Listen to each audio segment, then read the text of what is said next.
think if you're serious about saving money, you have to make sure that you're not impulse buying. Impulse buying is basically when you're buying something that you didn't originally plan on buying in advance. You basically just bought it, off of impulse. Like you weren't planning on buying that item, you know, before in advance, right? Um, Impulse buying, um, it's not really a good thing for the consumer because it just makes it harder for the consumer to save money. But companies, they have various ways that they try to get people to impulse buy. Um, and so here are some of the ways that they try to get people to impulse buy. Um, they'll have these limited time sales slash promotions, and you'll hear about these various sales through television, if you watch television, radio, billboards, internet advertisements, etc. So they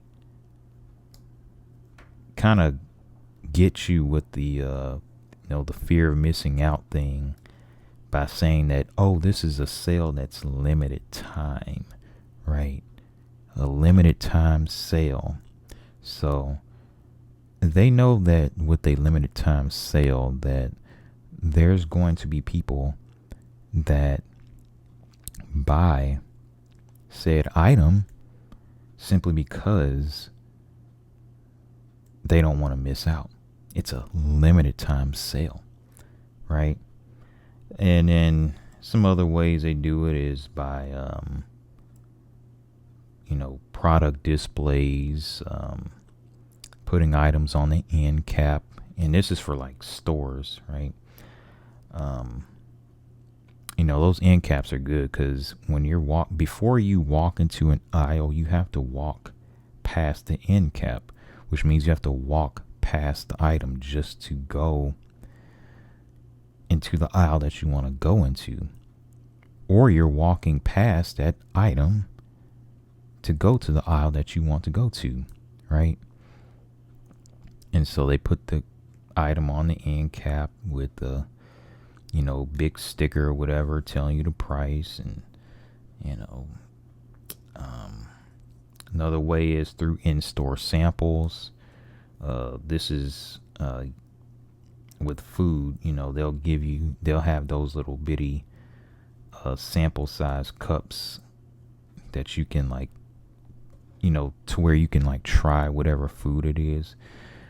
And they know that some people are going to try that item and they're going to pick that up and put it in their basket and buy it.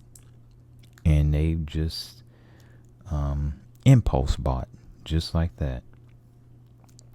Another way that these companies try to get people to impulse buy is through bundle pricing, where they say, oh, this item is 2 for $3 or 2 for $5, right?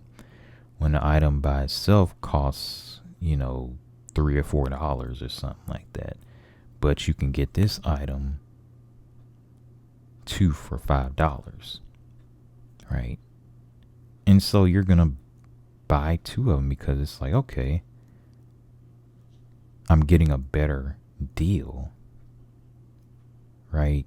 Because now you're paying basically $2.50 each. So if you had an item, right? Let's just say the item cost $3. So normally 2 of that said item would be $6. But if they say 2 for $5, now the item is basically $2.50 each. But you can only get that price if you buy 2. You see how they get you? They get you to impulse buy, to get you to buy more than what you actually need. They're getting you to spend more money. You don't realize it. You could have just bought one and paid $3. You would have saved more money. You see?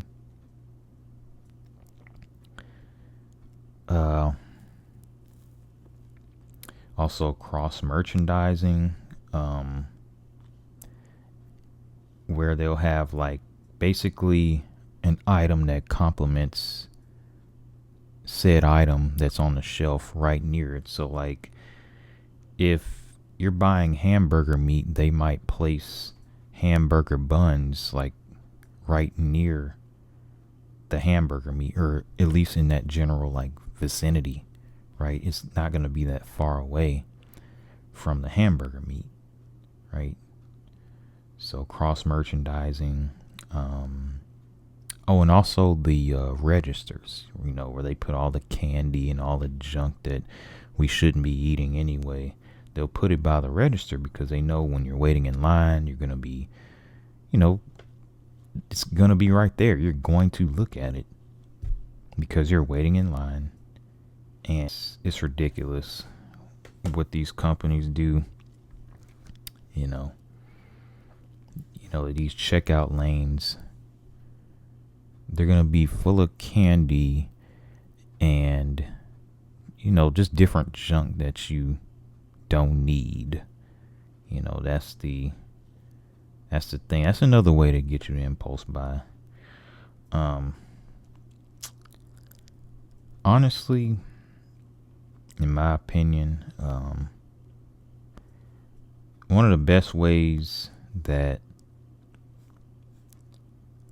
I learned helped me with impulse buying is making a list of what I needed before I actually went to the store, and just being disciplined enough to stick to that list, right? And then, when I see these different sales, I always think about the fact that, okay, if I don't buy the item, I'm going to save the most money, right? I can't really want it that bad. Whatever the item is, I don't want it that bad. And then you really have to ask yourself, do I really want/need this item? Is it something that I'm really going to want after a month? Say it's like some sort of clothing item. Like, am I really going to want this after a month? Or whatever item it is. You have to think about, okay, what is the long-term use of this item? Right?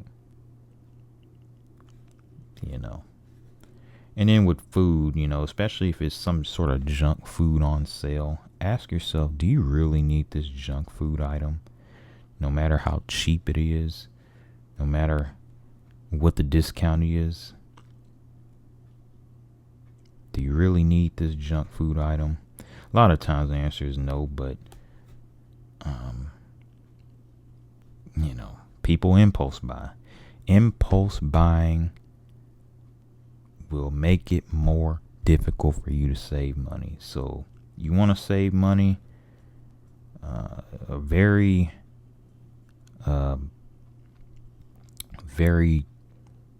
quick way to help you save money is to completely cut out impulse buying. Because like I said, it's only going to make it more difficult for you to save money. But anyway, I do thank you all for watching this video.